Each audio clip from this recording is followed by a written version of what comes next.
اما بعد فاعوذ باللہ من الشیطان الرجیم بسم اللہ الرحمن الرحیم۔ حضرات، پچھلے جمعے کو ہم سیرت النبی علیہ صاحب الصلاۃ والسلام کے مطالعے کے سلسلے میں غزوہ احزاب کے 1 سال بعد عمرہ کے لیے حضور صلی اللہ علیہ وسلم کے آغاز سفر کے ذکر تک پہنچ گئے تھے۔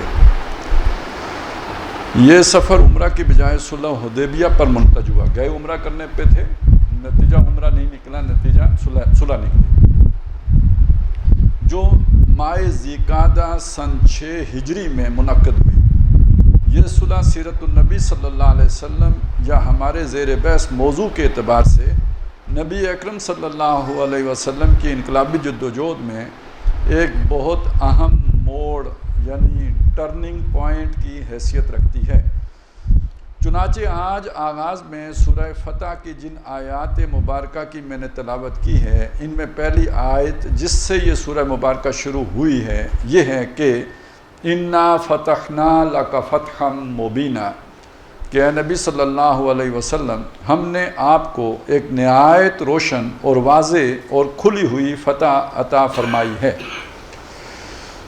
میں چاہتا ہوں کہ صلح حدیبیہ کے بارے میں آج قدر تفصیل سے گفتگو ہو۔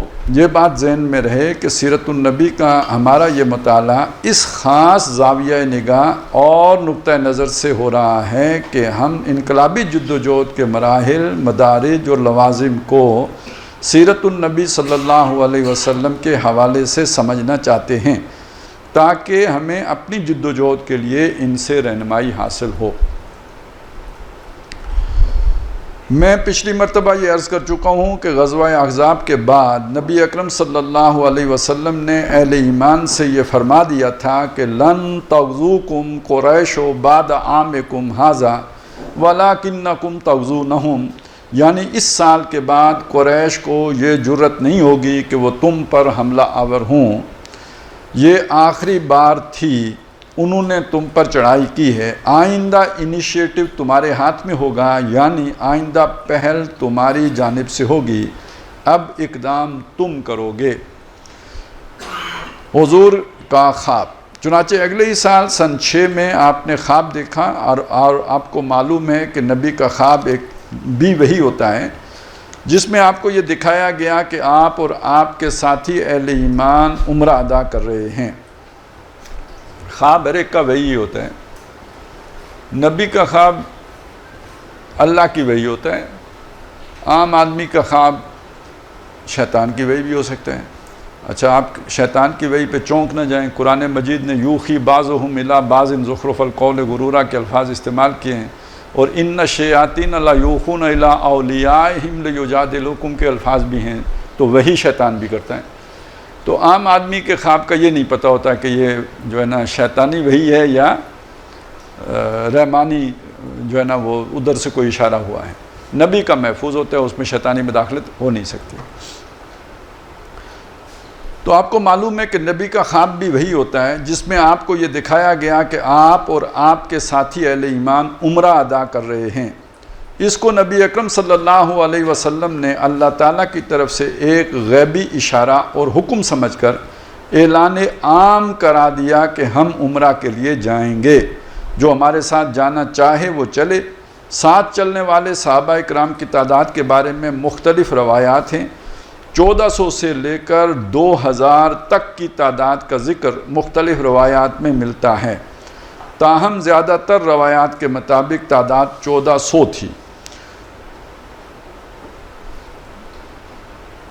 یہ میرے خیال ذوالحلیفہ ہیں یا کیا ہے پتہ نہیں، ذوالحلیفہ، ہاں، ذوالحلیفہ کا مقام مدینہ سے تقریباً 7-8 میل باہر ہے۔ یہاں سے عمرہ یا حج کے لیے احرام باندھنے کی حد شروع ہو جاتی ہے۔ وہاں حضور صلی اللہ علیہ وسلم اور تمام ساتھیوں نے عمرہ کا احرام باندھا، اور جو ہدی یعنی قربانی کے جانور ساتھ تھے ان کے گلوں میں پٹے ڈال دیے گئے، جو اس بات کی علامت تھی کہ یہ جانور قربانی کے ہیں۔ یعنی اب تو ہمیں پتہ ہی نہیں نا اس چیز کا، کیونکہ وہاں پہ قربانی ہمارے پیسے جمع ہو جاتے ہیں اور وہ سعودیہ والے کرتے رہتے ہیں، اور وہ فون آ جاتا ہے، میسیج اب آتا ہوگا کہ جی آپ کی قربانی ہو گئی تو ٹنڈ کراؤ تو جاؤ۔ تو لیکن یہ کہ پہلے تو وہاں کوئی اس طرح کا انتظام نہیں تھا، تو جو حاجی لوگ ہوتے تھے وہ اپنی قربانی کے جانور بھی ساتھ لے کے چلتے تھے اور انہیں پٹا ڈال لیتے تھے تاکہ کہیں ادھر ادھر ہو بھی جائے تو کوئی دیکھے تو اسے پتہ ہو یہ حاجیوں کی چیز ہے، جس کا یعنی یہ نہ سمجھیں کہ کسی کا آوارہ ہے، انہیں پتہ ہو کہ یہ حاجیوں کی چیز ہے۔ اب یہ کوئی پہلے وقتوں کا رواج ہوگا، عام طور پہ تو نہیں ہوتی، مطلب اب تو عمرے میں نہیں ہوتی، تو اس وقت یعنی دیکھیں نا یہ جو ان کا پرانا یعنی یہ عمرے کو بھی حج کہتے تھے، یہ حج اصغر تھا، اور وہ جو مخصوص دنوں میں ہے جو جسے آج ہم حج کہتے ہیں تو وہ حج اکبر تھا۔ تو لگتا یہی ہے کہ ابھی وہ چیز تھی، یہ بعد میں جا کے پھر جب ظاہر ہے نبی صلی اللہ علیہ وسلم اس کے بعد جب آپ نے حج کیا پھر مناسک سکھائے، اور اکملت لکم دینکم واتممت، وہ تو اس کے بعد ہوا نا، تو تب تک شاید یہ چیز رہی ہوگی۔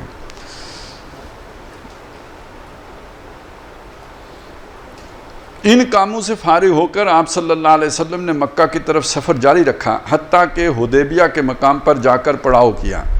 اسی مقام پر نبی اکرم صلی اللہ علیہ وسلم اور مشرکین نے قریش کے مابین وہ صلح منعقد ہوئی جو تاریخ میں صلح حدیبیہ کے نام سے موسوم ہے، اور جسے قرآن حکیم نے سورۃ الفتح میں فتح مبین قرار دیا ہے۔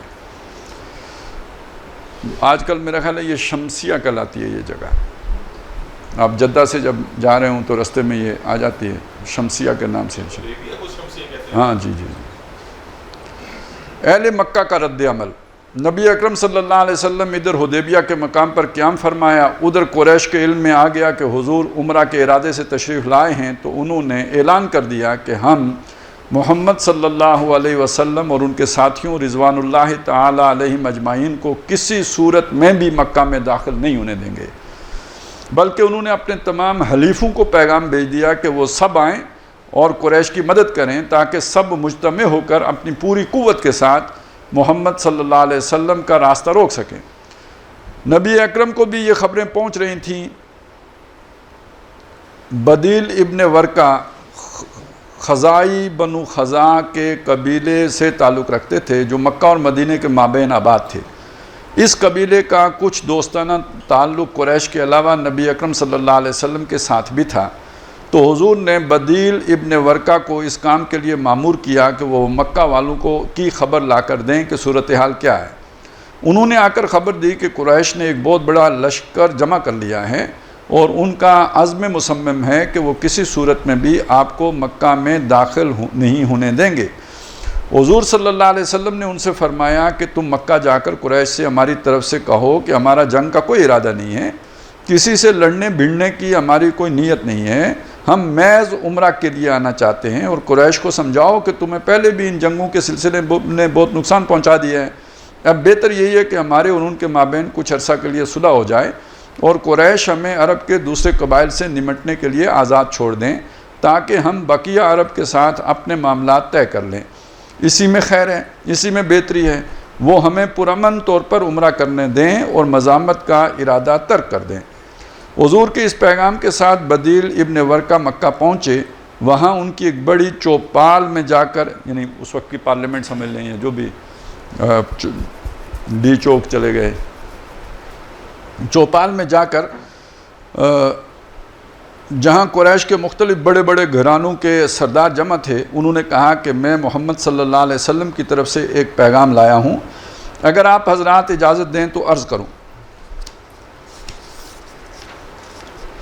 شاید انہوں نے یہ انداز اس لیے اختیار کیا ہوگا کہ پہلے یہ اندازہ ہو جائے کہ قریش مکہ کا موڈ کیا ہے، ان کا ارادہ کیا ہے اور رجحان کیا ہے۔ آپ کو یاد ہوگا کہ قریش کے دو مختلف طبقات کی مزاجی اور نفسیاتی کیفیات کی تفہیم کے لیے میں انگریزی زبان کی دو اصطلاحات استعمال کرتا رہا ہوں، ایک ہاکس اور دوسری ڈوز۔ تو ان میں جو ہاکس تھے یعنی مشتعل مزاج لوگ اور جنگجو لوگ، انہوں نے تو فوراً کہا کہ ہم کوئی بات سننے کے لیے تیار نہیں اور نہ ہمیں اس کی کوئی ضرورت اور حاجت ہے۔ لیکن جیسا کہ میں بارہا عرض کر چکا ہوں کہ ہر طرح کے لوگ ہر دور میں ہر معاشرے میں موجود رہے ہیں، خدا پنج انگشت یکساں نہ کرد۔ وہاں کچھ نسبتاً حلیم الطبع اور صلح جو یعنی ڈوز بھی تھے۔ انہوں نے کہا کہ نہیں، ہمیں یہ بات سننی چاہیے، اور بدیل سے کہا سناؤ کہ محمد صلی اللہ علیہ وسلم کہتے کیا ہیں۔ انہوں نے حضور صلی اللہ علیہ وسلم کا پیغام من و ان سنا دیا. یہ اردو میں بھی استعمال ہوتا ہے من و ان، لیکن اکثر میں نے دیکھا ہے لوگ اسے من و ان کہتے ہیں. یہ من و ان نہیں ہوتا، یہ عربی کا من ہے جس کا مطلب سے ہوتا ہے. من المسجد اور من المسجد الحرام الی المسجد الاقصی، یہ وہ والا من ہے. تو یعنی نہ سے کا فرق ڈالا اور نہ دوسرے ان والا، نہ من والا فرق ڈالا، نہ ان والا فرق. یہ صلے ہیں نا، پریپوزیشن ہے، بغیر کسی کمی بیشی کے جوں کا توں پہنچا دیا، تو اس کو کہتے ہیں من و ان پہنچا دیا. عروہ ابن مسعود ثقفی کا مدبرانہ رویہ. اس وقت طائف کے مشہور قبیلے بنو ثقیف کے سردار عروہ ابن مسعود ثقفی بھی وہاں موجود تھے. اب وہ ویسے اتفاقیہ موجود تھے یا جب انہوں نے مختلف لوگ بھیجے تو وہ اسپیشلی آ گئے، جو بھی تھا وہ صاحب بھی وہاں موجود تھے. میں پہلے بھی عرض کر چکا ہوں کہ مکہ اور طائف کو جڑواں شہروں یعنی ٹوین سٹیز کی حیثیت حاصل تھی. ان کے مابین رشتہ داریاں بھی بہت تھیں اور مکہ کے اکثر رؤساء کی جائیدادیں اور باغات بھی طائف میں کثرت سے تھے. اس موقع پر ان ثقفی سردار عروہ ابن مسعود نے کھڑے ہو کر کہا کہ اے قریش، کیا میں تمہارے لیے باپ کی مانند نہیں ہوں، اور کیا تم میرے بچوں کی مانند نہیں ہو؟ چونکہ معمر اور بزرگ تھے اس لیے انہوں نے یہ انداز اختیار کیا. بعد میں یہ ایمان لے آئے تھے اور انہیں صحابی ہونے کا شرف حاصل ہے، لہٰذا میں ان کا نام ادب سے لے رہا ہوں. مجلس کے شرکاء نے کہا ایسا ہی ہے. پھر انہوں نے کہا کہ کیا تمہیں مجھ پر اعتماد ہے کہ میں جو کچھ کہوں گا تمہاری بہتری کے لیے کہوں گا؟ لوگوں نے جواب میں کہا کہ ہاں، ہمیں اس پر بھی اعتماد ہے. تو انہوں نے کہا مجھے اجازت دو کہ میں محمد صلی اللہ علیہ وسلم کے پاس جاؤں اور ان سے بات چیت کروں. لوگوں نے اس تجویز کو قبول کر لیا. عروہ ابن مسعود کی نبی اکرم صلی اللہ علیہ وسلم سے گفت و شنید. حدیبیہ میں جہاں حضور اور صحابہ کا پڑاؤ تھا، عروہ وہاں آئے. وہ بہت ہی زیرک، دانا اور بہت ہی مدبر انسان تھے. آخر ثقیف کے سردار تھے جو قریش کے بعد سب سے معزز قبیلہ شمار ہوتا تھا. وہاں پہنچ کر انہوں نے لشکر کے ماحول اور نظم و ضبط کا ایک اندازہ قائم کرنے کے لیے بھرپور جائزہ لیا. پھر وہ نبی اکرم صلی اللہ علیہ وسلم کے خیمے میں حاضر ہوئے اور سب سے پہلے تو انہوں نے خوف زدہ کرنے کا انداز اختیار کیا اور انہوں نے کہا، ابھی یہاں آپ سمجھیے ڈپلومیسی کیسے ہوتی ہے. محمد صلی اللہ علیہ وسلم ایک طرف قریش اور ان کے حلیف ہیں، ان کی پوری قوت مجتمع ہے، ان کا فیصلہ ہے کہ وہ کسی صورت میں بھی تم کو اور تمہارے ساتھیوں کو مکہ میں داخل نہیں ہونے دیں گے اور اس پر تلے ہوئے ہیں. اب تم دیکھ لو کہ اگر جنگ ہوئی اور بالفرض تم نے مکہ والوں کو ختم کر دیا تو کیا یہ کوئی اچھی بات ہوگی؟ اس سے پہلے کہ کیا کسی شریف انسان کی ایسی مثال موجود ہے کہ اس نے اس طرح اپنے ہی قبیلے کو ختم کر دیا ہو؟ اور اگر معاملہ برعکس ہوا تو میں دیکھ رہا ہوں کہ تمہارے ساتھ جو جمعیت ہے وہ تو مختلف قبائل سے آئے ہوئے لوگوں پر مشتمل ہیں، گویا کہیں کی اینٹ کہیں کا گارا روڑا والا معاملہ ہے. اب یہ سمجھ لیجئے کہ اس وقت جو عصبیت تھی، جو ایکا بنتا تھا، وہ نسل کی بنیاد پہ بنتا تھا. تو وہ تو ایک قبیلہ ہے، اس کے پیچھے نسلی عصبیت ہے. یہ نظریاتی عصبیت کا انصاف کو پتہ ہی نہیں تھا نا. یہ ابھی انسانیت کو اس کا تجربہ ہی نہیں تھا کہ نظریے کی جو سے کے نتیجے میں جو جوڑ جڑتا ہے نا وہ کتنا مضبوط ہوتا ہے. تو انہوں نے کہا یہ تو مختلف قبائل کے لوگ ہیں. اچھا، یہ وہ شے ہے جو پاکستان کے بارے میں بھی کہی جاتی ہے کہ یہاں پہ مختلف قومیں آباد ہیں. 4 قومیں تو مشہور تھیں، پھر 5ویں قوم بھی آ گئی، مہاجر قومی موومنٹ. تو ان کی دیکھا دیکھی پھر سرائکی موومنٹ بھی آ گئی، اب ہزارہ موومنٹ بھی آ گئی ہے. تو باقی دیکھیں کب بلتستان کشمیر موومنٹ بھی کھڑی ہوتی ہے مطلب ادھر بھی نیشنلسٹ ہیں. تو بہرحال یہ 4 تو یہاں کی معروف قومیں تھیں. اس لیے کہا جاتا تھا کہ یار اس کی ترقی کرنا بڑا مشکل ہے، یعنی ایک قوم کی حیثیت نہیں رکھتی. تو جو مسئلہ آج پاکستان کے عدم استحکام کا باعث ہے، تو عروہ کو نظر آیا کہ یہ ان کے اندر بھی اتنی مضبوطی نہیں ہوگی کیونکہ یہ مختلف قبائل کے لوگ جمع ہیں، یعنی کوئی ایک قبیلہ نہیں ہے. پیچھے نسلی عصبیت کا جو ہے نا وہ سہارا کہیں یا بنیاد موجود نہیں ہے. جیسے آج نیشنلزم ایک بنیاد ہے، اور کتنی مضبوط بنیاد ہے کہ اتاترک نے جو ترکی کا دفاع کیا تھا تو اس کے پیچھے نیشنلزم ہی تھا نا. یا یہ کہ عربوں نے جو خلافت کو توڑا ہے تو اس کے پیچھے بھی نیشنلزم ہی تھا نا.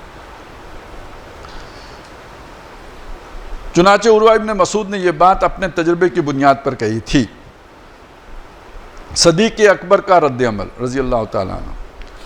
حضرت ابو بکر صدیق رضی اللہ تعالیٰ عنہ اس موقع پر نبی اکرم صلی اللہ علیہ وسلم کے ساتھ تھے. ان کو عروہ ابن مسعود کی اس بات پر طیش آ گیا میں یہ گمان نہیں کرتا کہ حضرت ابو بکر کی پوری زندگی میں ان کی زبان سے کبھی کوئی ناشائستہ جملہ نکلا ہو، لیکن اس وقت طیش کی حالت میں ان کی زبان سے عروہ کے لیے ایک اریاں گالی نکل گئی، اور انہوں نے کہا کہ کیا تم یہ سمجھتے ہو کہ ہم رسول اللہ صلی اللہ علیہ وسلم کو چھوڑ دیں گے؟ خدا کی قسم ہم ان کو چھوڑنے والے نہیں ہیں۔ گالی سن کر عروہ نے پوچھا کہ یہ کون ہے؟ بتایا گیا کہ یہ ابو بکر ہیں، تو عروہ نے کہا ان کا مجھ پر ایک احسان ہے، اگر ان کا وہ احسان مجھ پر نہ ہوتا تو آج میں انہیں اس گالی کا جواب دیتا۔ عروہ کا گستاخانہ انداز۔ اس کے بعد عروہ نے نبی اکرم صلی اللہ علیہ وسلم سے گفتگو کرتے ہوئے یہ گستاخانہ انداز اختیار کیا کہ بار بار حضور کی ریش مبارک کی طرف ہاتھ بڑھاتے، وہ شاید یہ دیکھنا چاہتے ہوں کہ حضور کے ساتھیوں کا انداز ہے کیا۔ حضرت مغیرہ ابن شیبہ حضرت مغیرہ ابن شیبہ رضی اللہ تعالیٰ عنہ بحیثیت محافظ وہاں کھڑے ہوئے تھے۔ انہوں نے عروہ کی بار بار کی یہ حرکت دیکھ کر اپنی تلوار کا دستہ ان کے ہاتھ پر مارا اور کہا کہ آئندہ یہ ہاتھ حضور کی ریش مبارک کی طرف تک بڑھا تو قطع ہو جائے گا، واپس نہیں جا سکے گا۔ بہرحال عروہ یہ گفتگو کر کے اور ایک اندازہ قائم کر کے واپس مکہ چلے گئے۔ عروہ کا قریش کے سامنے اپنے تاثرات۔ اب یہ دیکھیے ایک فرق ہوتا ہے، اگر آپ نے کوئی کمزور آدمی اس طرح کے مذاکرات کے لیے بھیجا ہوتا تو اس نے جا کے واپس مکے میں کیا کہنا تھا؟ وہ بہت بدتمیز لوگ ہیں، انہوں نے دیکھے نا سوشل میڈیا پہ کتنا طوفان کھڑا کر دیا ہے، مجھے گالی بھی دی ہے، میرے ہاتھ کے اوپر اس نے تلوار ماری ہے، یہ تو بڑے غلط لوگ ہیں۔ اس نے جا کے یہ کرنا تھا، اس نے ایسے کوئی مطلب کسی ایونٹ کو رپورٹ نہیں کیا، یہ کوئی اور چیز تھی جو اس نے کی تھی، جو جا کے ادھر اس نے کرنا تھا وہ کچھ اور تھا۔ یہ مضبوط آدمی ہوتا ہے۔ تو وہ سارے جو ہے نا یہ جو سیاپا ڈالنے والے جیسے ہوتے ہیں نا، تو یہ ان کے اندر کوئی وہ نہیں ہوتی، مطلب کوئی ڈپلومیسی کی صلاحیت نہیں ہوتی، کوئی فہم و تفہیم کی صلاحیت، یہ لیڈرشپ کوالٹی ان میں نہیں ہوتی۔ بس ان کا کام وہ کیا ہوتی ہے جی، پھپھے کوٹنی ہوتی ہے کہ کیا پھپھا کوٹنی ہوتی ہے، کیا ہوتی ہے؟ پھپھے کوٹنی ہوتی ہے، ہاں بس پھپھے ہی ہوتے ہیں۔ چلیں جی،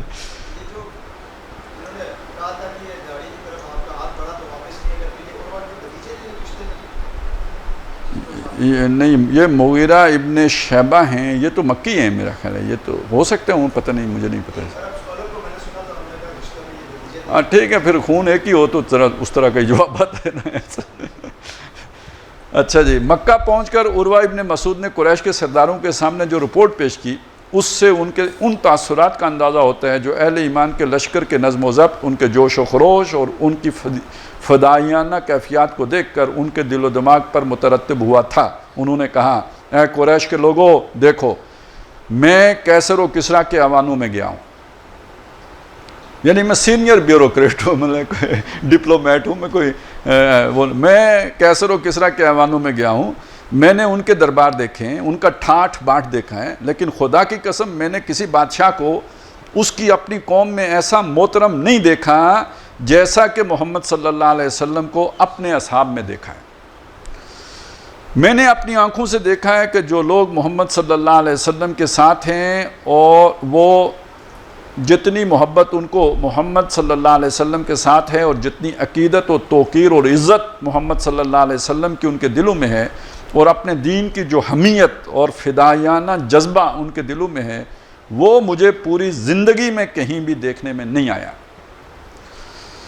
میں نے تو یہاں تک دیکھا ہے کہ جب محمد صلی اللہ علیہ وسلم وضو کرتے ہیں تو لوگ ان کے وضو کے پانی کو تبرک کے طور پر لینے کے لیے ٹوٹ پڑتے ہیں، اگر وہ تھوکتے ہیں یا ان کے دہن سے بلغم نکلتا ہے تو لوگ اسے جپٹ لیتے ہیں اور اس کو اپنے ہاتھوں اور چہروں پر مل لیتے ہیں۔ یہ محبت میں نے کسی قوم میں اپنے سردار اور قائد حتیٰ کہ کسی بادشاہ تک کے لیے نہیں دیکھی، لہٰذا بہتری اسی میں ہے کہ تم ان سے مت بھڑو، ان سے جنگ کا ارادہ ترک کر دو اور مصالحت کر لو۔ سمجھ آئی؟ ادھر ان کو بھی جا کے بتایا کہ تم یہ کرو گے نقصان ہوگا، ادھر بھی کہا کہ بھائی یہاں کام خراب ہے، ٹھیک ہے نا۔ اب جس نے صلح کرانی ہوتی ہے وہ یہ کام کرتا ہے، وہ تیلی نہیں لگاتا، وہ یہ دونوں طرف ٹھنڈا کرنے کا پروگرام چلاتا ہے۔ قریش کے جوشیلے افراد کا رد عمل، اس پر وہاں بڑا شور و غوغا ہوا کہ ہم مصالحت کے لیے ہرگز تیار نہیں۔ محمد صلی اللہ علیہ وسلم کو واپس جانا پڑے گا ورنہ خون کی ندیاں بہہ جائیں گی، اور ہم محمد صلی اللہ علیہ وسلم کو کسی صورت میں اپنے ساتھیوں کے ساتھ مکہ میں داخل نہیں ہونے دیں گے۔ انہوں نے یہی پیغام اپنے دوسرے اشخاص کے ذریعے حضور صلی اللہ علیہ وسلم کے پاس بھیجا، لیکن کوئی بات بنتی نظر نہیں آئی، کوئی بھی اپنے موقف سے ہٹنے کے لیے تیار نہیں ہوا، تناؤ اور ٹینشن کی کیفیت برقرار رہی۔ یعنی وہ عروہ نے ان کو بھی بھیجا کہ آپ واپس چلے جائیں۔ مسالت کے لیے نبی اکرم صلی اللہ علیہ وسلم کی طرف سے مسائی، یہ تو ایک طرف کی داستان تھی جو میں نے آپ کو سنائی کہ نبی اکرم صلی اللہ علیہ وسلم نے حدیبیہ کے مقام پر مقیم ہونے کے بعد بدیل ابن ورقہ خزائی کے ذریعے پہلا پیغام بھیجا تھا، جس کے نتیجے میں پہلے عروہ ابن مسعود حضور کی خدمت میں گفتگو کے لیے آئے تھے، اور اس کے بعد قریش کے چند مشتعل مزاج ہاکس لوگ آپ کے پاس آئے، لیکن ان کا رویہ مصالحانہ نہیں تھا بلکہ جارحانہ اور رعب ڈالنے والا تھا۔ اس پر نبی اکرم صلی اللہ علیہ وسلم نے خود سلسلہ جنبانی شروع کرنے کا ارادہ فرمایا، یعنی اپنے اصحاب میں سے کسی کو مکہ والوں کے پاس افہام و تفہیم کے لیے بھیجا جائے تو سب سے پہلے حضرت عمر نے فرمایا کہ میرا خیال ہے کہ حضرت عمر سے فرمایا کہ میرا خیال ہے کہ تم مکہ جاؤ اور قریش سے مصالحت کی کوشش کرو۔ حضرت عمر رضی اللہ تعالیٰ عنہ نے عرض کیا کہ حضور، اب مکہ میں میرا کوئی ایسا رشتہ دار نہیں ہے کہ جس کی امان و حمایت میں مکہ میں داخل ہو سکوں، ہو سکتا ہے کہ وہ مجھے دیکھتے ہی بغیر بات چیت کے قتل کر دیں، تو میں تجویز کرتا ہوں کہ میری بجائے عثمان ابن عفان کو بھیجیے، ان کا قبیلہ بنو امیہ بہت مضبوط ہے، ان کے بہت سے قریبی رشتہ دار بھی وہاں موجود ہیں، جن میں سے کسی کی بھی امان و حمایت میں وہ مکہ میں داخل ہو سکتے ہیں۔ نبی اکرم صلی اللہ علیہ وسلم نے اس رائے کو پسند فرمایا اور حضرت عثمان ابن عفان رضی اللہ تعالی عنہ کو مکہ جانے کا حکم فرمایا، اور وہ تعمیل حکم میں مکہ کی طرف روانہ ہو گئے۔ حضرت عثمان کا مکہ پہنچنا اور ان کی شہادت کی افواہ کا پھیلنا۔ نبی اکرم صلی اللہ علیہ وسلم کی جانب سے اس سفارت کے لیے حضرت عثمان رضی اللہ تعالیٰ عنہ کا انتخاب جناب کی بے شمار فضیلتوں میں سے ایک فضیلت ہے۔ بہرحال حضرت عثمان ابھی مکہ میں داخل نہیں ہوئے تھے کہ باہر ہی ان کو اپنے چچا زاد بھائی ابان ابن سعید ابن عاص مل گئے، انہوں نے جناب کو اپنی پناہ اور حمایت میں لے لیا، اور اس طرح حضرت عثمان قریش کے پاس پہنچ گئے۔ گفت و شنید کا سلسلہ 2-3 روز تک چلتا رہا، اگرچہ کہ اس کا کوئی نتیجہ نہیں نکلا، مصالحت پر وہ کسی طرح آمادہ نہیں ہوئے، لیکن انہوں نے کہا کہ عثمان رضی اللہ تعالی عنہ، اب جب تم مکہ میں آ ہی گئے ہو تو ہم تمہیں اجازت دیتے ہیں کہ تم طواف کر لو۔ ٹھیک ہے جی، کہ آپ طواف کر لو۔ گفت و شنید میں یہ بہت اہم بات ہے، چلیں آگے میں آپ کو بتاؤں گا۔ گفت و شنید میں جو دیر لگی، اور یہ بھی معلوم ہوتا ہے کہ قریش نے دانستہ ایسے حالات پیدا کیے گویا وہ حضرت عثمان کو مکہ میں روک کے رکھنا چاہتے ہیں، اور اس طرح گویا وہ کیفیت پیدا ہو گئی جسے آج کل کی سیاسی اصطلاح میں نظر بندی سے تعبیر کیا جاتا ہے۔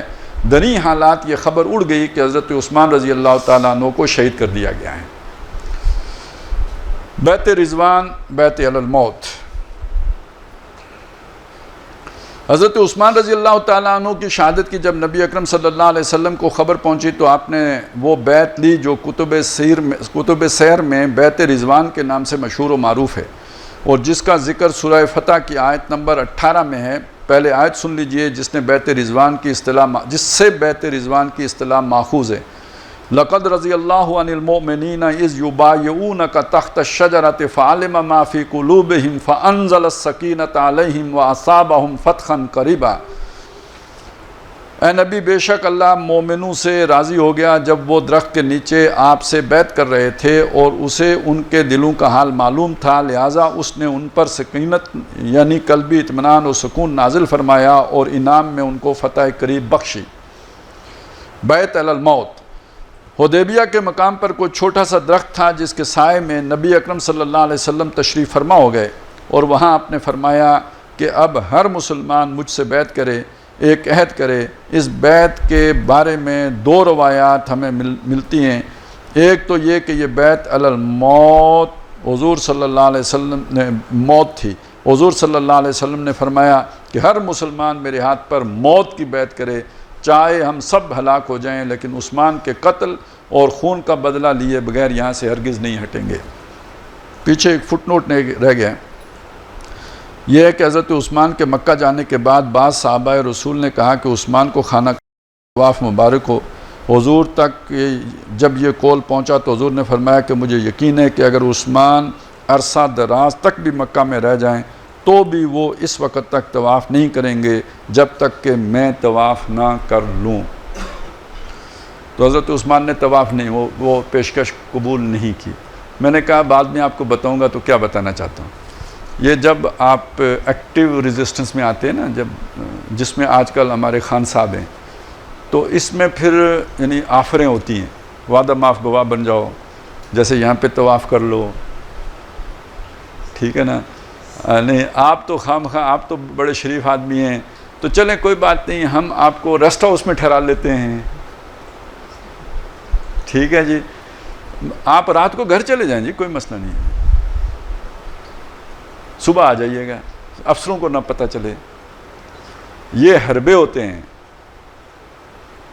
اور اس کا نتیجہ یہ نکلتا ہے کہ آپ سادہ بن کے آ جاتے ہیں، اور پیچھے جو آپ کے کارکن ہوتے ہیں انہیں بتایا جاتا ہے کہ یہ ہے تمہارا لیڈر، خود گھر آرام کرنے چلا گیا، تمہیں ادھر چھوڑ گیا، تمہارا پتہ پرواہ بھی نہیں ہے اسے، نہیں سمجھ آئی؟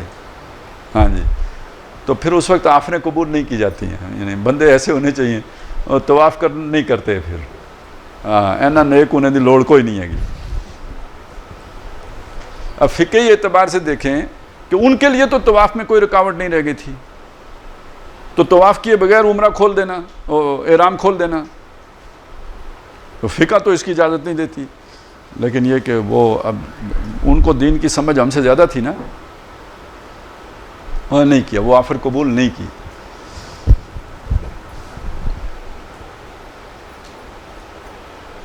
چاہے ہم سب یہاں ہلاک ہو جائیں لیکن عثمان کے قتل اور خون کا بدلہ لیے بغیر ہم یہاں سے ہرگز نہیں ہٹیں گے۔ دوسری روایت ہے کہ اس بات پر بیعت لی گئی کہ اللہ نفرہ، کہ ہم یہاں سے بھاگیں گے نہیں، پیٹھ نہیں موڑیں گے، فرار اختیار نہیں کریں گے۔ دونوں کا مفہوم ایک ہی ہے، اور ہو سکتا ہے کہ بیعت کے اس وقت جو الفاظ ہوں ان میں یہ دونوں چیزیں شامل ہوں۔ بہرحال اس بیعت کا جو مقصد سامنے آتا ہے وہ یہ ہے کہ کسی حالت میں پیٹھ نہیں دکھانی ہے، میدان سے جان بچا کر نہیں جانا ہے۔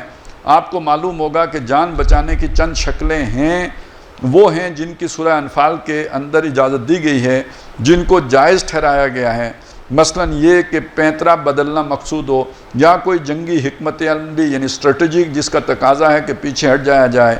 تو گویا یہاں اس امر کا فیصلہ ہو گیا کہ کسی صورت میں بھی یہاں سے نہیں ہٹنا۔ اب یہاں سے کوئی اسٹریٹجک ریٹریٹ یعنی جنگی حکمت عملی کے تحت بھی پسپائی نہیں ہے۔ رہا جان بچا کر بھگدڑ کا معاملہ، تو یہ عمل گناہ کبیرہ ہے میں شامل ہے ہی۔ گویا یہ بیعت علی الموت تھی کہ ہر شخص میدان میں ڈٹا رہے گا، صرف موت ہی اسے اس جنگ سے رستگاری دے سکے گی۔ حضرت عثمان کی مزید فضیلتیں، زبان ترجمان وحی جناب محمد صلی اللہ علیہ وسلم سے حضرت عثمان رضی اللہ تعالیٰ عنہ کے بے شمار فضائل و مناقب مروی ہیں۔ ان کے علاوہ سیرت عثمانی کی متعدد واقعات میں ہیں جو آن جناب کی فضیلتوں پر دلالت کرتے ہیں۔ ان میں سے دو فضیلتیں وہ ہیں کہ حضرت عثمان کی عدم موجودگی کے باوجود حضور نے گویا ان کو موجود قرار دیا۔ پہلا موقع غزوہ بدر کا ہے کہ آن جناب کی اہلیہ اور نبی اکرم صلی اللہ علیہ وسلم کی لخت جگر حضرت رقیہ رضی اللہ تعالی عنہا کافی علیل تھیں، اس لیے کہ ان کی تیمارداری کے لیے حضور نے آن جناب کو مدینہ میں چھوڑ دیا تھا اور ان کو اس لشکر میں شامل نہیں فرمایا تھا جو اولاً تو ابو سفیان کے تجارتی قافلہ کو انٹرسپٹ کرنے کے لیے نکلا تھا، لیکن بالآخر غزوہ بدر پر منتج ہوا تھا۔ نبی اکرم صلی اللہ علیہ وسلم نے حضرت عثمان کو بدر کے مال غنیمت میں سے وہی حصہ مرحمت فرمایا جو دوسرے بدری صحابہ کو مرحمت فرمایا۔ گویا حضور نے ان کو مجازی طور پر غزوہ میں شریک قرار دیا، جبکہ حقیقی طور پر وہ شریک نہیں تھے۔ دوسرا موقع حدیبیہ کے مقام پر پیش آیا۔ حضرت عثمان چونکہ موجود نہیں تھے، لہٰذا نبی اکرم صلی اللہ علیہ وسلم نے خود ہی اپنا ایک دست مبارک دوسرے دست مبارک پر رکھ کر ارشاد فرمایا کہ یہ عثمان کا ہاتھ ہے اور یہ عثمان کی طرف سے بیعت ہے۔ یہ بھی در حقیقت حضرت عثمان کے فضائل میں بہت بلند مقام ہے، اور یہ بہت بڑی سعادت ہے جو اس روز ان کو حاصل ہوئی کہ حضور نے اپنے ہاتھ کو حضرت عثمان کا ہاتھ قرار دیا۔ پھر یہ کہ نبی اکرم صلی اللہ علیہ وسلم نے خون عثمان کے قصاص کے لیے حدیبیہ کے مقام پر موجود تمام صحابہ کرام سے یہ بیعت لی ہے، جن کی مختلف تعداد بیان ہوئی ہے، لیکن مستند ترین روایات میں 1400 کی تعداد کا ذکر ہے۔ یہ بھی انتہائی اعلیٰ مرتبہ ہے جو حضرت عثمان غنی رضی اللہ تعالیٰ عنہ کو حاصل ہوا ہے، اور جیسا کہ میں سورہ فتح کی آیت نمبر 18 کے حوالے میں سے عرض کر چکا ہوں کہ یہ وہ بیعت ہے جس پر اللہ تعالیٰ نے اپنی رضامندی اور خوشنودی کا اظہار فرمایا ہے، اور اس طرح بیعت کا یہ عظیم الشان واقعہ اللہ تعالیٰ نے اپنے کلام قرآن مجید میں ہمیشہ ہمیش کے لیے محفوظ فرما دیا ہے۔ یہاں یہ ضمنی بات بھی سمجھ لیجئے کہ حضرت عثمان کے دور خلافت میں جب چند باغیوں نے ان تیسرے خلیفہ راشد کو مظلومانہ طور پر ناحق شہید کر دیا اور حضرت علی رضی اللہ تعالیٰ عنہ خلیفہ مقرر ہوئے، تو آن جناب کے عہد خلافت میں ان لوگوں نے جو حضرت عثمان کے خون ناحق کے قصاص کا مطالبہ لے کر کھڑے ہوئے تھے، اسی بیعت رضوان کے واقعے کو بطور دلیل پیش کیا۔ چنانچہ اس قصاص کا مطالبہ لے کر کھڑی ہوئی تھیں ام المومنین حضرت عائشہ صدیقہ رضی اللہ تعالی عنہا، اور ان کے ہم رکاب تھے حضرت زبیر ابن العوام اور حضرت طلحہ رضی اللہ تعالی عنہما، جو عشرہ مبشرہ میں سے ہیں۔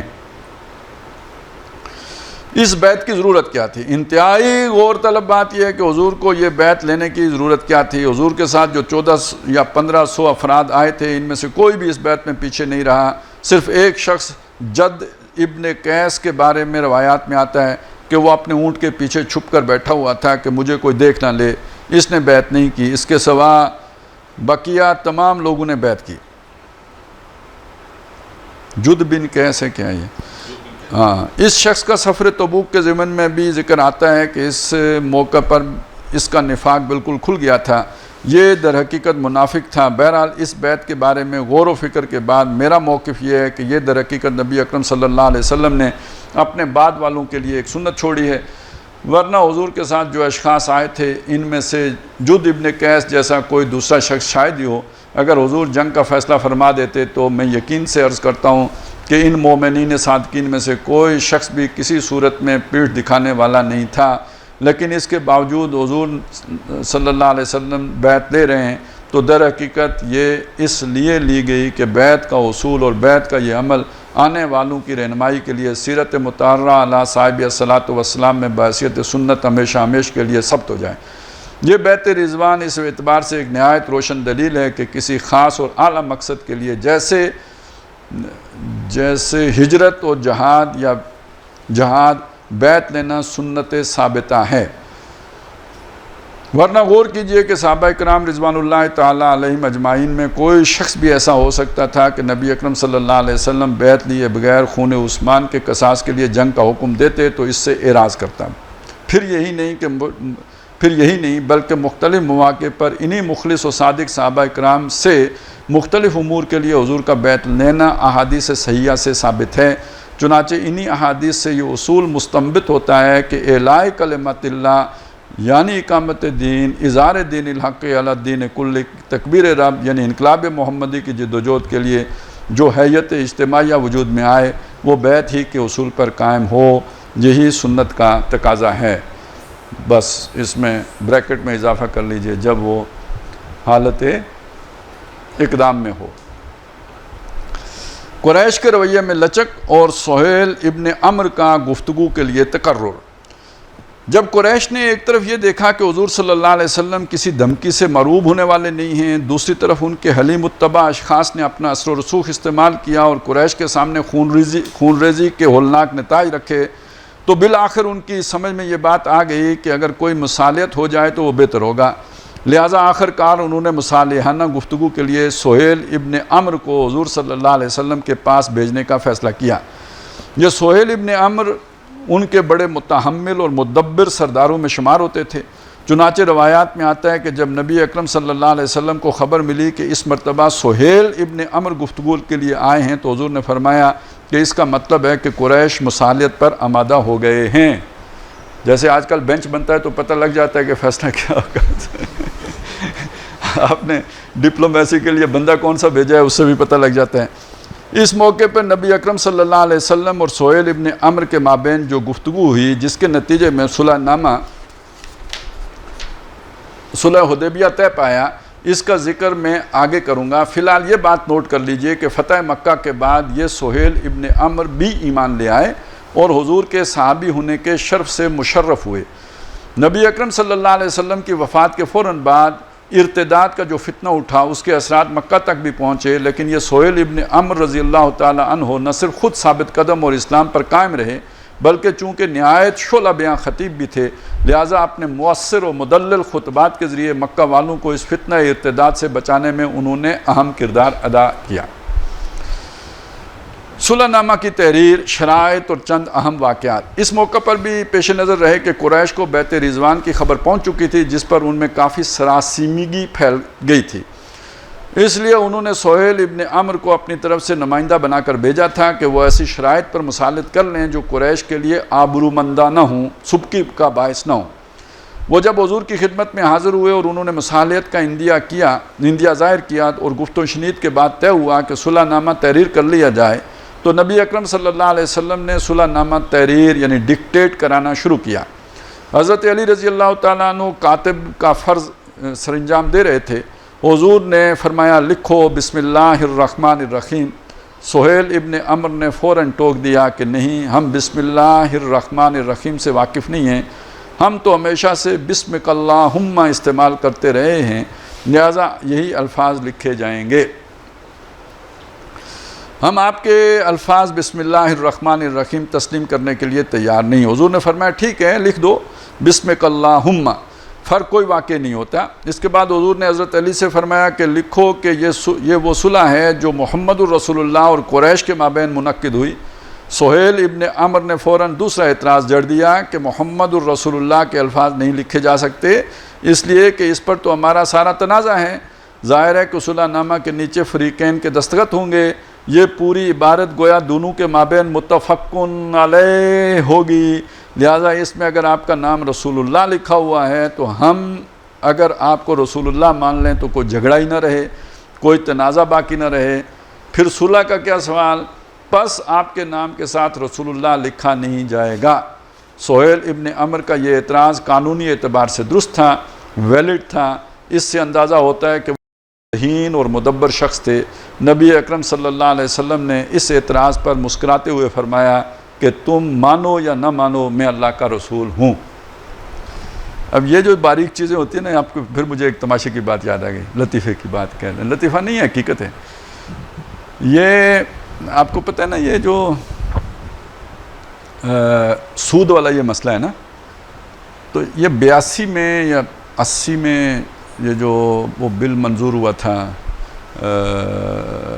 8ویں ترمیم ہوئی تھی کہ کب ہوئی تھی پتہ نہیں، جو بھی اس میں اس ضیاء الحق نے شریعت کوڈ بھی بنائی تھی اور اس میں یہ طے تھا کہ شریعت کوڈ فلانے چیزوں کو زیر بحث نہیں لا سکتی، 10 سال کے بعد زیر بحث لا سکتی ہے. ابھی نہیں لا سکتی، سماعت نہیں کر سکتی، 10 سال کے بعد لا. ان میں سود شامل تھا. اچھا، جب وہ زیر بحث آ گیا تو ان دنوں میں IGI بن چکی ہوئی تھی. 1988 میں IGI بنی تھی، جس کو شروع میں کہا گیا جاتا تھا کہ آئی جماعت اسلامی، IJI. پہلا آئی اردو والا اور دوسرا IJI سے مطلب جماعت اسلامی. یعنی اس وقت تاثر یہ دیا جاتا ہے گویا اسلامی آ رہا ہے. دوسری طرف بے نظیر تھی تو ادھر اسلام تھا، جس میں صدر جوتوئی تھا. IJI کا صدر جوتوئی تھا تو اسلام آ رہا تھا. IJI تھا. اس میں کہیں جب 90 میں نواز شریف کی حکومت قائم ہو گئی نا، تو انہوں نے ان سے کہا کہ جی یہ جو ہے نا، آپ اس میں یہ جو سود ہے نا، اس کا کیا کریں گے؟ تو انہوں نے کہا کہ یہ ہم جیسے 5 سال میں ختم کر دیں گے یا کوئی اس طرح کی کوئی مدت بتائی انہوں نے. تو یہ جو ہماری طرف سے یعنی دیندار لوگ تھے، انہوں نے کہا نہیں، یہ تو بہت ٹائم لگے گا، یہ تو بہت زیادہ وقت آپ نے بتا دیا ہے، یہ اس سے جلدی ہونا چاہیے. انہوں نے کہا جلد از جلد ختم کر دیں گے.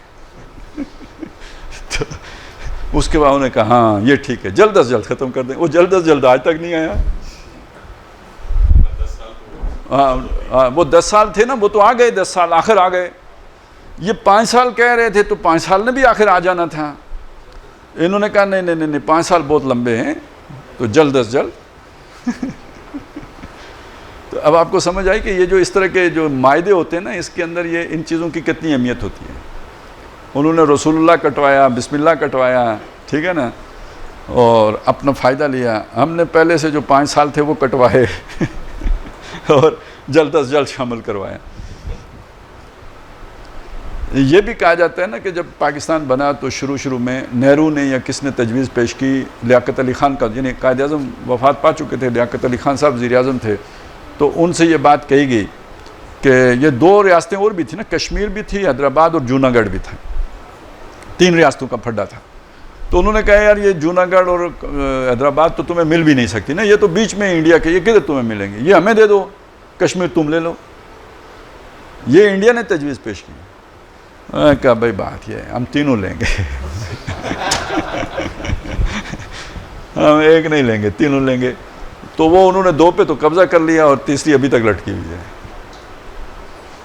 تو یہ کہتے ہیں نا، وہ پھر بعد میں بندہ کہتا ہے یار یوں کر لے، وہ کہتے ہیں نہیں لیلۃ القدر گزر گئی ہے کبھی کبھی لیلۃ القدر آتی ہے. تو یہ ہم نے بھی اکثر دیکھا بھگتا ہے کہ وہ کبھی کبھی موقع بڑا اچھا پیدا ہوتا ہے، جو بندہ دے رہا ہوتا ہے دوسرا وہ لینے کے لیے نہیں تیار ہوتا، پھر اس سے بھی جاتا ہے، جو مل رہا ہوتا ہے نا اس سے بھی جاتا ہے. حضرت علی رضی اللہ تعالیٰ عنہ کا طرز عمل. ساتھ ہی حضرت علی رضی اللہ تعالیٰ عنہ سے فرمایا کہ جو اس صلح نامہ کی کتابت کر رہے تھے کہ علی رسول اللہ کے الفاظ مٹا دو اور اس کی جگہ محمد ابن عبداللہ لکھ دو. حضرت علی رضی اللہ تعالیٰ عنہ نے جواب میں عرض کیا کہ حضور یہ کام میں نہیں کر سکتا، میں آپ حضرات سے عرض کرتا ہوں کہ آپ اس بات کو خوب اچھی طرح نوٹ کر لیں کہ اس لیے کہ بعد میں ایک گروہ نے ایک دوسرے واقعے کو جو حضرت عمر رضی اللہ تعالیٰ عنہ سے متعلق ہے اس پر پراپیگنڈے کی بنیاد بنایا ہے کہ حضرت عمر نے حضور کی شان میں گستاخی کی اور انہوں نے صلح نامہ حدیبیہ پر ناراضگی اور خفگی کا اظہار کیا جو مستلزم ہے اظہار عدم اعتماد کو. چنانچہ اس بات کو ایک خاص گروہ نے حضرت عمر فاروق کی شخصیت کو مجروح کرنے اور سب و شتم کا نشانہ بنانے کا رویہ اختیار کرنے کے لیے استعمال کیا جو تاحال جاری ہے. اس لیے میں عرض کروں گا کہ یہاں نوٹ کیجئے کہ اگر یہ کہا جائے تو کہا جا سکتا ہے کہ حضرت علی اس موقع پر نبی اکرم صلی اللہ علیہ وسلم کی حکم عدولی کر رہے ہیں کہ حضور فرما رہے ہیں کہ رسول اللہ کے الفاظ مٹا دو اور وہ کہہ رہے ہیں کہ نہیں مٹاؤں گا.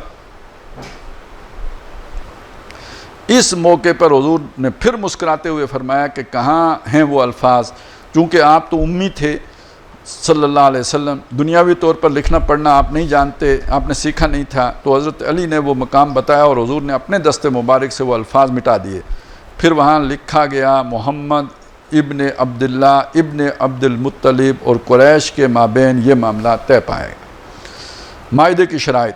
اس معاہدے کی جو شرائط تھیں اس میں بعض بظاہر نبی اکرم صلی اللہ علیہ وسلم اور صحابہ کرام کے لیے نہایت سبکی کا باعث اور توہین آمیز تھی. سہیل نے سب سے پہلے تو یہ شرط پیش کی کہ ہم یہ برداشت کر ہی نہیں سکتے کہ اس سال مسلمان عمرہ کریں. اس سال عمرہ کرنے کی اجازت دینے کا مطلب تو یہ ہوگا کہ پورے عالم عرب میں یہ بات مشہور ہو جائے کہ محمد صلی اللہ علیہ وسلم کی بات پوری ہو گئی اور قریش کو جھکنا پڑا اور ہتھیار ڈالنے پڑے، لہٰذا اس سال تو آپ کو یہیں سے واپس جانا ہوگا. البتہ اگلے سال آپ تشریف لے آئیے اور ہم 3 دن کے لیے مکہ کو خالی کر دیں گے، ہم پہاڑوں پر چلے جائیں گے، مکہ آپ کے ڈسپوزل پر ہوگا، آپ وہاں پر رہیے اور عمرہ کیجئے. مکہ والے وہاں رہیں گے ہی نہیں تاکہ کوئی شخص بھی جذبات سے مشتعل ہو کر کوئی اقدام نہ کر بیٹھے. اس تصادم کے امکان کو بھی روک دیا جائے گا. البتہ آپ کے ساتھ تلواریں اگر ہوں گی تو وہ نیام میں ہوں گی اور نیام بھی تھیلوں میں بند ہوں گے، تھیلے احرام کی حالت ہی میں ہاتھ میں رہیں گے. یہ نہیں ہوگا کہ تلواریں نیام میں ساتھ لٹکی ہوئی ہوں. دوسری شرط یہ تھی کہ 10 سال تک ہمارے اور آپ کے مابین بالکل امن رہے گا، کوئی جنگ نہیں ہوگی. تیسری شرط یہ طے ہوئی کہ عرب کے دوسرے قبائل میں سے جو چاہے ہمارا حلیف بن جائے اور جو چاہے آپ کا حلیف بن جائے، فریقین کے حلیف بھی امن و امان سے رہیں گے، ان کے مابین بھی جنگ و جدال بالکل نہیں ہوگی. یہاں نوٹ کیجئے کہ بنو خزاعہ جس کے سردار تھے بدیل ابن ورقہ جن کا میں نے ابتدا میں ذکر کیا، انہوں نے وہیں سے اعلان کیا کہ ہم محمد کے ساتھ ہیں صلی اللہ علیہ وسلم.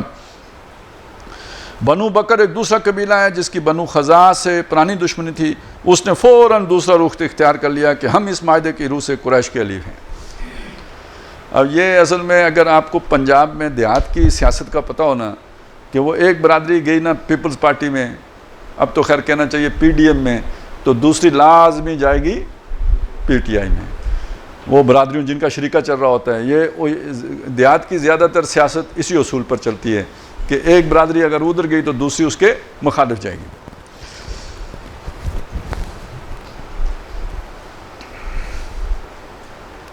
اس نے فوراً دوسرا رخ اختیار کر لیا کہ اچھا معاہدہ کی چوتھی شرط مسلمانوں کے لیے بظاہر بہت توہین آمیز اور دل آزاری کا باعث تھی، وہ یہ کہ اگر مکہ کا کوئی شخص اپنے ولی یا سرپرست کی اجازت کے بغیر مدینہ جائے گا تو مسلمانوں کو اسے لوٹانا ہوگا، لیکن مدینہ سے اگر کوئی شخص مکہ آ جائے گا تو اسے ہم واپس نہیں کریں گے۔ یہ وہ شرط تھی کہ اس میں بڑی غیر منصفانہ ان ایکول بات پر سہیل ابن عمرو کا اصرار تھا۔ صحابہ اکرام اس پر بڑے جذبوز ہوئے، ان کے جذبات میں جوش و ہیجان پیدا ہوا کہ ہم یہ صورت کیوں گوارا کر رہے ہیں، ہم دب کر اور گر کر کیوں صلح کریں، ہم اس وقت 1400 کی تعداد میں موجود ہیں اور ہمیں تو شہادت کی موت مطلوب ہے، ہم بیعت علی الموت کر چکے ہیں، ہم سب کے سب کلمہ حق کے لیے اپنی گردنیں کٹوانے کے لیے تیار ہی نہیں، بےتاب ہیں، لہٰذا ہم ان شرائط پر صلح کیوں کریں جو سہیل منوانا چاہتے ہیں، جو بظاہر احوال واقعتاً گر کر اور دب کر صلح کرنے کے مترادف معاملہ تھا۔ صحابہ اکرام کے یہ جذبات تھے لیکن سب کے سب مہر بلب تھے۔ یہ وہ لمحات ہیں جن کے متعلق ہم اندازہ لگا سکتے ہیں کہ صحابہ اکرام کے جذبات کا کیا عالم ہوگا۔ یہ وہ وقت ہے کہ حضرت عمر رضی اللہ تعالی عنہ کا دینی حمیت و غیرت کے باعث اضطراب اتنا بڑا کہ صبر کا دامن ان کے ہاتھ سے چھوٹ گیا اور وہ آگے بڑھے اور حضور صلی اللہ علیہ وسلم سے وہ مکالمہ کیا جو تمام مستند سیرت کی کتابوں میں مذکور ہے۔ دنیا جانتی ہے کہ حضرت عمر کو قدرت کی طرف سے جلالی طبیعت ودیعت ہوئی تھی۔ اسلام کی دولت سے مالا مال ہونے کے بعد ان کی اس کیفیت میں کافی اعتدال آ گیا تھا، لیکن کبھی کبھار دین کی حمیت کے باعث اس جلالی طبیعت کا غلبہ ہو جاتا تھا۔ دراصل یہ سبب تھا کہ انہوں نے تیکھے انداز سے اس موقع پر نبی اکرم صلی اللہ علیہ وسلم سے گفتگو کی جس کا ان کو ساری عمر تعسف رہا، اور انہوں نے اس انداز گفتگو کے کفارے کے طور پر جو بظاہر گستاخانہ انداز تھا نہ معلوم کتنی نفلی عبادات کی تھیں۔ انہوں نے آپ سے عرض کیا حضور کیا آپ حق پر نہیں ہیں اور کیا آپ اللہ کے نبی نہیں ہیں؟ نبی اکرم صلی اللہ علیہ وسلم نے مسکراتے ہوئے جواب دیا، ارشاد فرمایا یقیناً میں حق پر ہوں اور میں اللہ کا نبی ہوں۔ پھر حضرت عمر نے عرض کیا تو حضور پھر ہم اس طرح معاملہ کیوں کر رہے ہیں، کیا اللہ ہمارے ساتھ نہیں ہے؟ حضور نے پھر مسکراتے ہوئے فرمایا اللہ میرے ساتھ ہے اور میں اس کا نبی ہوں اور میں وہی کچھ کر رہا ہوں جس کا مجھے حکم ہے۔ نبی اکرم صلی اللہ علیہ وسلم کا تبسم کے ساتھ جوابات کا انداز بتا رہا ہے کہ حضرت عمر کے اس انداز تخاطب سے آپ قطعی ناراض نہیں ہوئے تھے۔ صدیق اکبر کا جواب، ظاہر بات ہے کہ نبی اکرم صلی اللہ علیہ وسلم کے جوابات سن کر حضرت عمر کو حضور سے تو مزید کچھ کہنے کی جرت نہیں ہوئی، لیکن طبیعت میں ایک تلاطم ہے، ایک طوفان ہے، ایک ہیجانی کیفیت ہے۔ وہ حضرت ابو بکر کے پاس گئے جو اس وقت اس خیمہ میں موجود نہیں تھے، ان سے بھی اس نوع کا مکالمہ ہوا۔ حضرت عمر نے کہا کیا ہم حق پر نہیں ہیں اور کیا یعنی یہ آپ سوچیں نا، یعنی وہ جو حضور نے سنت ثابتہ چھوڑی ہے امت میں بیعت کے لیے، تو جو بعد میں بیعت کرتے ہیں اس کے بعد تو یہ تو امیر پر عدم اعتماد اتنی ہو جاتی نا، اگر تو نجوہ ہو جاتا ہے، پھر سخت بڑا اس پہ تو ایکشن ہوتا ہے، لیکن نہیں، وہاں پہ نہیں ہوا۔ حضرت عمر نے کہا کیا ہم حق پر نہیں ہیں اور کیا محمد اللہ کے رسول نہیں ہیں؟ انہوں نے فرمایا کہ کیوں نہیں، یقیناً ہم حق پر ہیں اور حضور اللہ کے رسول ہیں۔ حضرت عمر نے پھر وہی بات کہی تو حضور سے عرض کر چکے تھے کہ پھر کیا ہو رہا ہے کہ ہم کیوں دب کر صلح کر رہے ہیں؟ اس پر حضرت ابو بکر نے جواب میں بعین ہی وہی الفاظ کہے کہ بے شک ہم حق پر ہیں اور محمد صلی اللہ علیہ وسلم اللہ کے رسول ہیں اور وہ وہی کرتے ہیں جس کا انہیں حکم ہوتا ہے۔ اس لیے میں کہا کرتا ہوں کہ یہ ہے مقام صدیقیت، اور یہ کہ نبی اور صدیق کے مزاج میں بہت قرب ہوتا ہے۔ ایک مخصوص گروہ کی اتہام ترازی اور اس کا ازالہ، جیسا کہ میں عرض کر چکا ہوں حضرت عمر رضی اللہ تعالیٰ عنہ کو ساری عمر اس رویے پر جو بظاہر گستاخانہ معلوم ہوتا ہے پشیمانی اور تعسف رہا ہے، اور وہ کفارہ کے طور پر ساری عمر متعدد نفلی عبادتیں کرتے رہے ہیں، لیکن ایک خاص گروہ اس واقعے کو لے اڑا ہے اور حضرت عمر کو متہم کرتا اور سب و شتم کا نشانہ بناتا چلا آ رہا ہے کہ وہ بڑے گستاخ تھے اور وہ ایسے تھے ویسے تھے۔ الغرض ایک خاص گروہ کی طرف سے حضرت عمر کی شان میں گستاخیاں کرنے اور انہیں متہم کرنے کے لیے اس واقعے کو بھی نمک مرچ لگا کر خوب اچھالا جاتا ہے۔ میں اس بارے میں عرض کیا کرتا ہوں کہ اگر اس معنی و مفہوم میں یہ بات لی جائے تو گویا بات حضرت عمر کی ذات تک نہیں رہے گی، بلکہ اس کی زد میں حضرت علی رضی اللہ تعالیٰ عنہ کی ذات بھی آ جائے گی کہ انہوں نے بھی گستاخی کی کہ نبی اکرم صلی اللہ علیہ وسلم کے حکم سے سرتابی کی، حالانکہ دنیا کا یہ مسلمہ اصول ہے کہ الامر فوق الادب، یعنی حکم ادب سے بالاتر ہے۔ جب حکم دیا جا رہا ہے تو ادب و تعظیم کا معاملہ پیچھے رہ جائے گا، حکم پر بہر صورت عمل کیا جائے گا، لیکن معاذ اللہ ثم معاذ اللہ ثم معاذ اللہ، نہ حضرت علی کی نیت میں کوئی خلل تھا اور نہ ہی حضرت عمر کی نیت میں کوئی فطور تھا۔ ان دونوں جلیل القدر اصحاب رسول صلی اللہ علیہ وسلم اور رضی اللہ تعالی عنہما کے دلوں میں نہ بغاوت و سرتابی کے جراثیم تھے اور نہ ہی گستاخی کا کوئی ارادہ تھا، بلکہ در حقیقت یہ حمیت حق تھی جس کی وجہ سے حضور صلی اللہ علیہ وسلم کے اس فرمان پر کہ رسول اللہ کا لفظ صلح نامہ سے مٹا دو، حضرت علی کی زبان سے یہ الفاظ ادا ہو گئے کہ میں تو یہ کام کرنے والا نہیں ہوں، اور اسی حمیت حق کے سبب سے حضرت عمر رضی اللہ تعالیٰ عنہ نے ایسا انداز گفتگو اختیار کیا۔ ان دونوں حضرات کرام کے اس طرز عمل پر نبی اکرم صلی اللہ علیہ وسلم نے نہ کوئی سرزنش فرمائی، نہ ہی اظہار ناراضگی اور ناپسندیدگی فرمایا، بلکہ حضرت علی سے فرمایا کہ مجھے بتاؤ کہ رسول اللہ کے الفاظ کہاں مرقوم ہیں، اور پھر اپنے دست مبارک سے اسے مٹا دیا۔ میں عرض کر چکا ہوں کہ حضرت عمر کے تیکھے انداز میں کیے گئے تمام سوالات کے جوابات نبی اکرم صلی اللہ علیہ وسلم نے تبسم کے ساتھ ارشاد فرمائے۔ یہ تمام باتیں اس امر کی علامت ہیں کہ نبی اکرم صلی اللہ علیہ وسلم ان حضرات کے جذبات کی صحیح نوعیت سے بخوبی واقف تھے۔ ابو جندل کی آمد۔ ادھر جذبات کا یہ عالم تھا، ادھر اس سلگتے ہوئے جذبات پر اس واقعے نے تیل کا کام انہی سہیل ابن عمر کے صاحبزادے ابو جندل رضی اللہ تعالیٰ عنہ جو ایمان لا چکے تھے، اور سہیل نے ان کو زنجیروں اور بیڑیوں میں جکڑ کر ایک کوٹھڑی میں بند کر رکھا تھا۔ پھر یہ کہ سہیل اور قریش کے دوسرے لوگ ان کو بہت مارا کرتے تھے تاکہ وہ اس تشدد سے گھبرا کر اپنے آبائی بت پرستی کے دین کی طرف لوٹ آئیں۔ انہیں جب پتہ چلا کہ نبی اکرم صلی اللہ علیہ وسلم حدیبیہ کے مقام پر مقیم ہے جو مکہ سے 14-15 میل کے فاصلے پر واقع ہے، تو انہوں نے کسی نہ کسی طرح اپنی بیڑیاں توڑوائیں اور چھپتے چھپاتے حدیبیہ میں حضور کی خدمت میں پہنچ گئے۔ ابھی اس معاہدے کی سیاہی خشک بھی نہیں ہوئی تھی کہ اس موقع پر ابو جندل وہاں پہنچ گئے۔ زنجیریں ان کے ہاتھوں میں پڑی ہوئی ہیں، جسم پر تشدد کے نشان ہیں۔ وہ آئے اور نبی اکرم صلی اللہ علیہ وسلم کے قدموں میں لیٹ گئے۔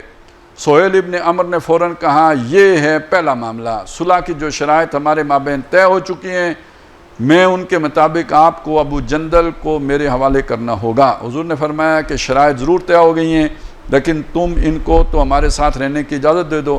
سہیل نے کہا، قطعاً نہیں، اسے تو بہر صورت آپ کو واپس کرنا ہوگا۔ حضور نے پھر فرمایا، سہیل تم اس کو یہیں رہنے دو۔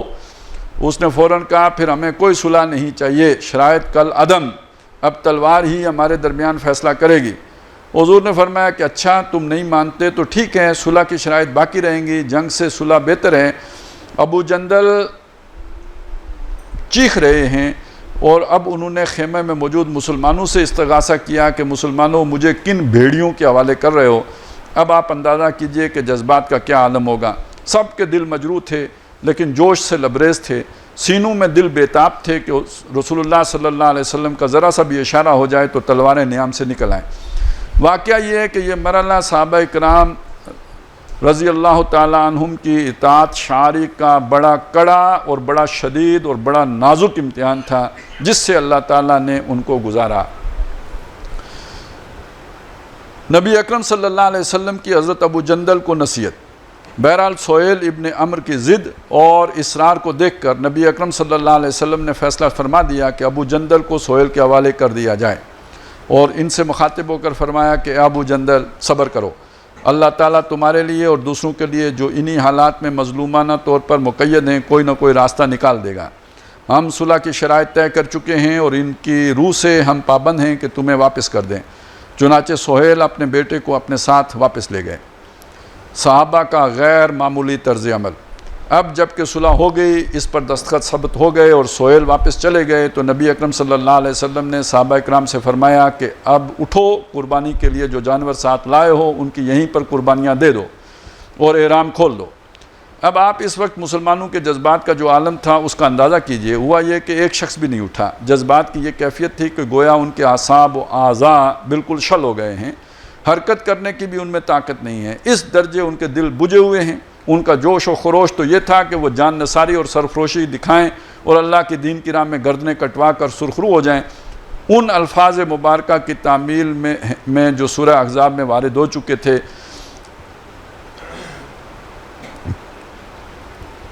من المؤمنین رجال صدقوا ما عاہدوا اللہ علیہ فمنہم من قضى نحبہ ومنہم من ينتظر وما بدلوا تبدیلا، کہ اہل ایمان میں کتنے جوان مرد ہیں کہ جنہوں نے جو عہد اپنے پروردگار سے کیا تھا اسے پورا کر کے دکھایا، پس ان میں سے وہ بھی ہیں جو اپنی گردنیں کٹوا چکے اور اپنا ہدیہ جان پیش کر چکے، اپنی نظر اللہ کے حضور میں گزار چکے، اور کتنے ہیں جو منتظر ہیں کہ کب ہماری باری آئے اور ہم بھی جانیں دے کر سرخرو ہو جائیں، اور نہیں بدلا انہوں نے اپنے عہد کا ذرہ بھی۔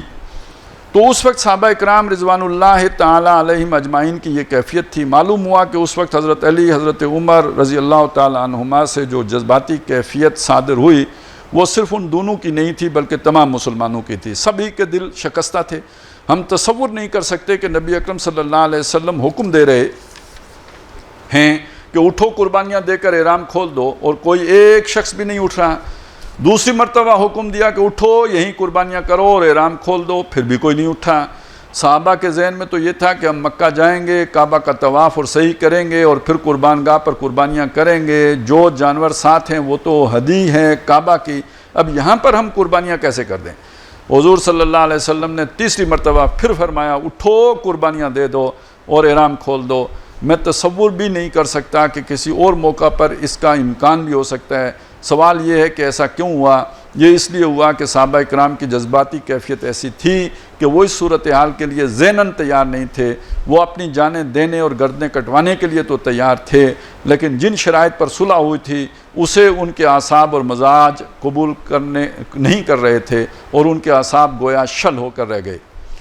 ام المومنین حضرت ام سلمہ رضی اللہ تعالی عنہا کا مدبرانہ مشورہ۔ الحمدللہ ہمارے محدثین اعظام نے ہمارے لیے تمام واقعات کی تفاصیل محفوظ کر دی ہیں۔ چنانچہ روایات میں آتا ہے کہ نبی اکرم صلی اللہ علیہ وسلم کچھ ملول ہو کر اپنے خیمہ میں تشریف لے گئے۔ حضور کا یہ معمول تھا کہ سفر میں ایک زوجہ محترمہ کو ساتھ رکھتے تھے۔ سفر کے موقع پر قرہ پڑا کرتا تھا کہ اس مرتبہ کون ساتھ جائے گا، تو حضرت ام سلمہ رضی اللہ تعالی عنہا اس سفر میں حضور کے ساتھ تھیں۔ حضور خیمہ میں تشریف لے گئے اور حضرت ام سلمہ سے ذکر کیا، اور ظاہر بات ہے کہ صدمہ کے انداز سے ذکر کیا کہ میں نے 3 مرتبہ کہا کہ اٹھو قربانیاں دے دو اور احرام کھول دو، لیکن کوئی ایک شخص بھی نہیں اٹھا۔ اس پر انہوں نے عرض کیا کہ حضور آپ زبان سے کچھ نہ کہیے، آپ خیمہ سے باہر تشریف لے جائیے، قربانی دیجیے اور حلق کرا کر احرام کھول دیجیے۔ نبی اکرم صلی اللہ علیہ وسلم نے اس مشورے پر عمل کیا، باہر تشریف لائے، قربانی دی، حجام کو بلایا کہ میرے سر کے بال مونڈ دو، اور بعدہ احرام کھول دیا۔ صحابہ اکرام کا رد عمل اور اس کی تعبیر۔ صحابہ نے جب یہ سب کچھ دیکھ لیا تو سب کے سب کھڑے ہو گئے۔ جو حضرات ہدی کے جانور ساتھ لائے تھے انہوں نے قربانیاں دیں، اور تمام صحابہ نے حلق یا قصر کرایا اور احرام کھول دیے۔ تعویل: میں اس صورتحال کی تعویل یہ کیا کرتا ہوں کہ صحابہ پر ابھی تک ایک حالت منتظرہ طاری تھی۔ وہ اس خیال میں تھے کہ شاید صورتحال بدل جائے، شاید کوئی نئی شکل پیدا ہو جائے، شاید اللہ تعالیٰ کی طرف سے نئی وحی آ جائے۔ جب تک یہ صورت سامنے نہیں آئی کہ نبی اکرم صلی اللہ علیہ وسلم نے خود قربانی دینے اور حلق کرانے کے بعد احرام کھول دیا، تو اس وقت سے پہلے ان کے ذہنوں میں صورتحال کی تبدیلی کا ایک امکان برقرار تھا کہ جس کے وہ شاید انتظار میں تھے۔ لیکن جب نبی اکرم صلی اللہ علیہ وسلم نے احرام کھول دیا تو صحابہ اکرام جان گئے کہ یہی آخری فیصلہ ہے۔ چنانچہ حالت منتظرہ ختم ہو گئی اور سب نے احرام کھول دیے۔ عمرہ کی جو نیت کی ہوئی تھی اسے اگلے سال کے لیے مؤخر کرتے ہوئے نبی اکرم صلی اللہ علیہ وسلم تمام صحابہ اکرام رضوان اللہ علیہم اجمعین سے مدینہ کی طرف راجت فرمائی۔